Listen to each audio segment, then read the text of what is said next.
on the heels of Kristi Noem and Pam Bondi getting axed, Labor Secretary Lori Chavez DeRemer is the third cabinet member to leave her post. Third woman, I'm just pointing that out. It's all been women. Her exit comes amid misconduct allegations, including taxpayer-funded personal trips, and an inappropriate relationship with a subordinate.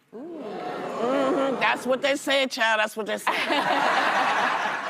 And her husband engaging in sexual misconduct. Of course. You know they say it didn't happen. Wait, they all deny the allegations. They said, nah, we didn't do anything wrong. Nah, we didn't. Yes, Joy? Well, I like to quote the great philosopher Chris Rock, which he said, crackhead, go with crackhead.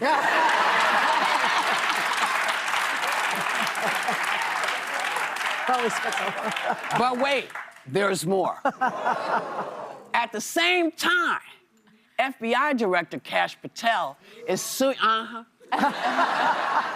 the Atlantic for $250 million over allegations of excessive drinking and unexplained absence, which he also denies. He says the story is a lie full of false and fabricated allegations. Take a look.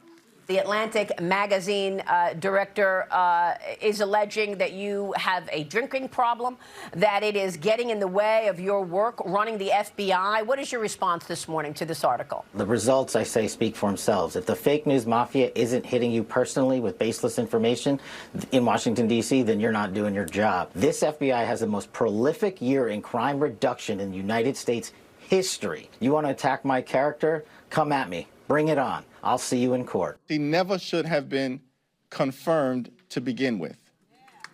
And we have to stop putting all the blame on the people who nominated this incompetent, toxic, malignant individual. What about the people who confirmed him? All of them deeply unserious and deeply unqualified. And now the country is paying the price.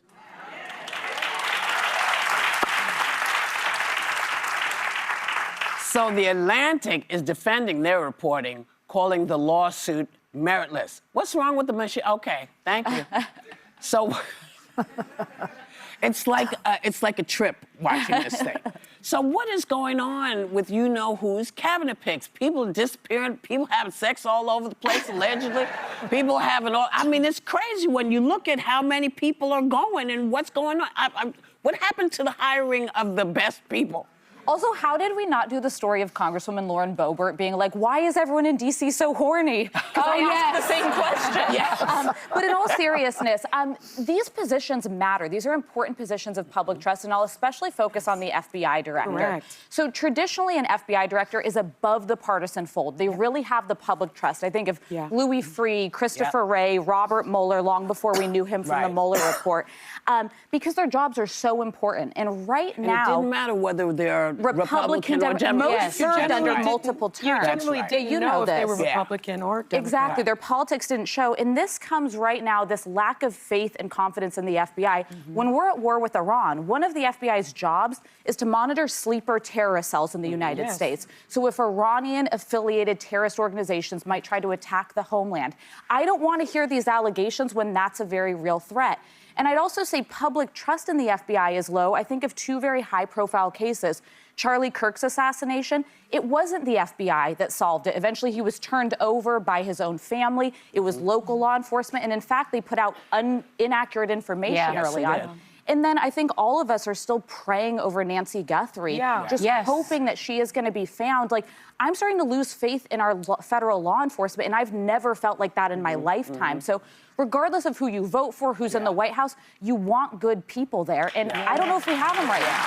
I don't think we have them either. I mean, he did Whoopi say that he was going to hire the best of the best. And I think, you know, when we're looking at Pete Hegseth and we're looking at Kash Patel and we're looking at Kristi Noem, it's clear Robert Kennedy Jr. R.F. Kennedy Jr. I'm sorry. It just seems to be very clear that the best of the best are not there. They're deeply incompetent, deeply unserious. And I, too, having worked with the FBI as a federal prosecutor, I've never seen an FBI be, I mean, he J. Edgar Hoover, hello. I don't think she saw Hoover. Yeah, but he claims that the FBI has done so much work, but you point to the case of Nancy Guthrie. Where is Mrs. Guthrie? The other thing that I will say is he only had 6 women in his cabinet. For 3 of them to have resigned and stepped down, that means 50% of the women have stepped down. There's a real problem there. And in terms of Kash Patel, he is suing for defamation.